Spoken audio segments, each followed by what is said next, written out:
السلام علیکم. وعلیکم السلام. کیسے ہیں آپ؟ شکر میرے رب کا. جمعہ مبارک.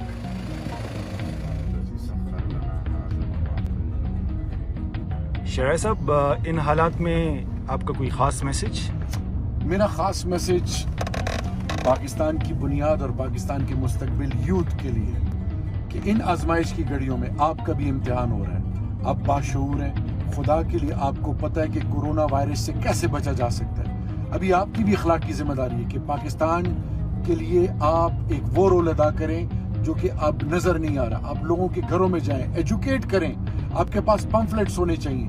وہ تمام چیزیں تھوڑی سی آپ کی محنت سے, وہ تمام وہ جو احتیاطی تدابیر ہیں, اگر ہر بچہ اور اگر آپ اپنے پاکٹ منی سے 100-200 روپے بھی سائڈ پہ کر کے اور 50 یا 100 پمفلیٹس بنا لیں اور ان غریبوں میں تقسیم کریں جن کے پاس وہ سہولیات نہیں, جس سے وہ آگاہی کے مہم کا حصہ بنیں. آپ ان کو ایجوکیٹ کریں, ان کو یہ باور کرائیں کہ آپ ان کے اس مشکل گھڑی میں ان کا ساتھ دے رہے ہیں, کیونکہ ایک جان بچانا تمام انسانیت کو بچانے کے برابر ہے. سوشل میڈیا یوتھ کے لیے آپ کے پاس وہ طاقت ہے جس سے آپ بہت کچھ کر سکتے ہیں. اس کو مثبت انداز میں استعمال کریں, لوگوں کو آگاہی دیں, لوگوں میں پازیٹیو انرجی پھیلائیں, امید پھیلائیں.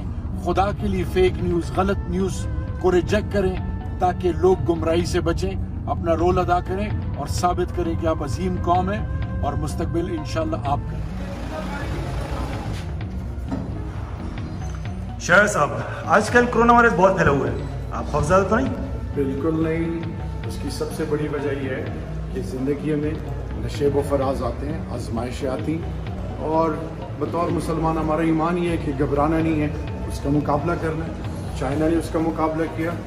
دنیا کی مہذب قومیں آزمائشوں کا مقابلہ کرتی ہیں, اور ہر وہ وبا جو انسان کے لیے کسی قسم کا خطرہ بنتی ہیں, اس کا بہترین طریقہ یہ کہ اس کا مقابلہ کیا جائے, اور اس میں سب سے بڑی چیز آگاہی ہے کہ لوگوں کو ایجوکیٹ کیا جائے. کرونا وائرس نے آپ کی معمولات کو کتنا ڈسٹرب کیا؟ ڈسٹرب تو کیا ہے کیونکہ ہم عوامی نمائندے ہیں اور ہمارا تعلق 24/7 عوام سے رہتا ہے. ڈیفینیٹلی اس کا ایفیکٹ ہے, لیکن ہم جیسے لوگ اگر قانون کی پاسداری نہیں کریں گے, عوام کو ایجوکیٹ کرنا ہم سب کی اخلاقی اور قانونی ذمہ داری ہے. اچھا یہ بتائیں کہ عام پاکستانی کو اس خطرے سے کیسے نمٹنا چاہیے؟ دیکھیے جی, سب سے پہلی چیز, ہم نے کوئی بھی ذہنی تناؤ نہیں لینا. عام روٹین میں جیسے عام زندگی ہم گزارتے ہیں اسی طرح ہم نے زندگی گزارنی ہے. ہاں, اب کورونا وائرس کے حوالے سے سب سے پہلی چیز کہ آپ نے کوشش کرنا ہے کہ آپ احتیاطی تدابیر یعنی ہاتھ صاف رکھنا. وہ تمام لوگ جو پہلے آپ گلے ملتے تھے, ہاتھ ملاتے تھے, کوشش کر رہے ہیں کیونکہ آپ نے کوئی فزیکل کانٹیکٹ نہیں رکھنا. آپ کو اپنے آپ صفائی نصف ایمان ہے, اپنے آپ کو صاف رکھنا ہے. پھر سب سے امپورٹنٹ, گھر کے تمام افراد کو آپ نے بتانا ہے کورونا وائرس کے بارے میں, لوگوں کو ایجوکیٹ کرنا ہے. آپ سے جڑے ہوئے جتنے لوگ ہیں ان کو بتانا ہے کہ یہ اس سے 2% صرف اموات ہوتی ہے, اس سے زیادہ تر متاثر کون ہو سکتے ہیں؟ بزرگ. تو کوشش یہ کرنی چاہیے کہ ہم بغیر گھبرائے, بغیر پینک کیے, بغیر لیفٹ رائٹ بھاگتے پھرنے کے, ہم گھروں میں رہ کے تمام ضروریات زندگی اپنے پاس رکھ کے کوشش کریں کہ ہم ان دنوں میں اپنا اور اپنے پیاروں کے ساتھ وہ تعلق قائم کریں جو ہمیں اپنی زندگیوں میں نہیں ملتا تھا. تو پڑھنے کا شوق ہو, جس کو کوئی تاریخ کے حوالے موویز دیکھنے کا شوق ہو, یا پھر اپنے بچوں کی ایجوکیشن کے حوالے سے ان کے ساتھ کوالٹی ٹائم سپینڈ کریں. اچھا یہ بتائیں, آپ نے اپنے حلقے کے عوام کے لیے کیا انتظامات کیے؟ دیکھیے جی, سب سے پہلی چیز فوکل پرسن ہوتا ہے ڈپٹی کمشنر. ہم عوامی نمائندے ہیں.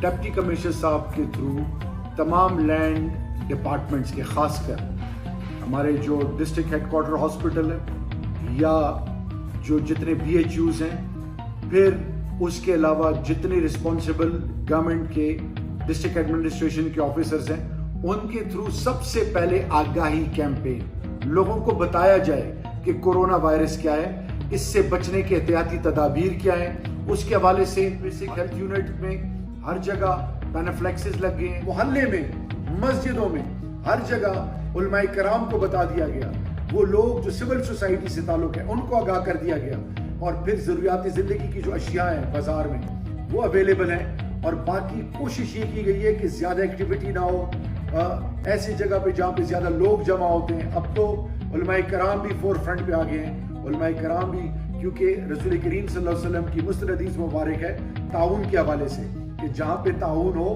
وہاں سے جائے نہ جائے اور اپنی حفاظت خود کی جائے۔ اچھا یہ بتائیں کہ یہ کوارنٹائن کیا ہے؟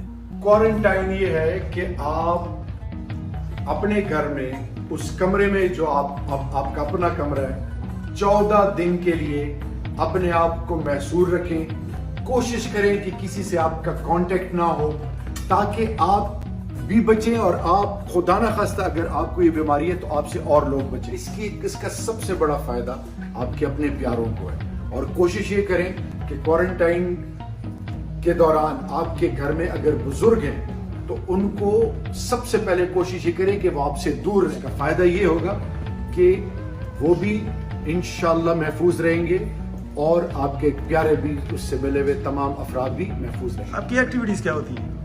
میری ایکٹیویٹیز آف لیٹ جو ہیں کافی دنوں سے بچوں کو گلا تھا مجھ سے، ٹائم نہیں ملتا تھا ان کے لیے، ان کے پاس بیٹھ کے پھر اپنی اصلاح، پھر اپنی ذات کے حوالے سے کچھ چیزیں، اور پھر وہ خاندان کے معاملات اور وہ تمام جو میرے ذات سے جڑے ہوئے ہیں جن کے لیے میرے پاس ٹائم نہیں تھا، میری بہنیں، بھائی، بھانجے، بھتیجے، میری ایکسٹینڈڈ فیملی ہے، ان کے ساتھ انٹریکشن لیول ان دنوں میں بہت بڑھ گیا تھا۔ باقی سیلف کوارنٹائن میں آپ کی ایکٹیویٹیز کیا ہوتی ہیں، کیسے گزارتے ہیں؟ پرائم منسٹر کے ویژن کے مطابق، اور خاص کر ہم نے اپنی یوتھ کے حوالے سے، اور ہماری جو بنیاد ہے وہ ایک ہی چیز ہے کہ آپ اپنے روٹس کو پہچانیں، تو اس کے لیے بہترین آج کل میں ٹرکش ہسٹوریکل ڈراماز دیکھ رہا ہوں جو میرے لیے بہت بڑا ہیوج لرننگ کرو ہے، اور میں اپنے پاکستان کی یوتھ کو ضرور کہوں گا کہ اگر آپ نے اپنی ہیروز کو پہچاننا ہے، اپنی بنیاد کو پہچاننا ہے تو آٹومن امپائر، سلطنت عثمانیہ کو پڑھیں، وہ آپ کو نہ صرف ایجوکیٹ کرتی ہیں بلکہ آپ کو یہ باور کراتی ہیں کہ آزمائشوں کا مقابلہ کیسے کرنا ہے، توکل علی اللہ کیا ہے، آپ کا سیلف بلیف اور آپ کی ایگزسٹنس آپ کو کہاں سے کہاں لے کے جا سکتی ہے۔ ناامیدی اس میں بتایا گیا کہ ناامیدی کفر گناہ ہے، اور یاد رکھیے جب آپ کی نیت نیک ہو، جب آپ میں حوصلہ ہو، آپ میں ہمت ہو، آپ ہر چیز کا مقابلہ کر سکتے ہیں، کیونکہ یہ بنیاد ہے لا الہ الا اللہ محمد رسول اللہ۔ اچھا ان حالات میں سب سے زیادہ مزدور اور دیہڑیدار طبقہ متاثر ہوگا، آپ اس حوالے سے کیا کہتے ہیں؟ دیکھیے جی، میں نے جیسے پہلے کہا کہ آزمائش میں سب سے پہلے گھبرانا نہیں، دوسری چیز کہ اب یہ امتحان ہے حکمرانوں کا بھی اور ان مخیر حضرات کا بھی، اس چیز کا انتظار نہ کرے کہ رمضان آئے گا تو پھر وہ زکوٰۃ یا کوئی اور چیز، ہم سب کی اخلاقی ذمہ داری ہے کہ ہم جتنا بھی ہو سکے اللہ کو راضی کریں، اور اپنے محلوں میں، اپنے گھر کے آس پاس، اپنے دیہاتوں میں، شہروں میں وہ لوگ جو یتیم، نادار، مسکین ہیں، مزدور ہیں، وہ جو دیہڑی دار ہیں، ان کے ساتھ ہم اپنے حق حلال کی کمائی میں ان کا نہ صرف حصہ کریں بلکہ ان کو یہ احساس دلائیں کہ یہ زندہ قوم ہے، اور ریاست پرائم منسٹر صاحب کا پہلی سب سے امپورٹنٹ عام آدمی کی جو فکر اور درد ان کے دل میں ہے، اس کا انشاءاللہ میرا رب مداوع کرے گا، اور ان آزمائش کی گھڑیوں میں میرا رب تمام لوگوں کی نہ صرف حفاظت کرے گا بلکہ ان کی ضروریات بھی پوری کرے گا انشاءاللہ۔ Thank you sir, thank you.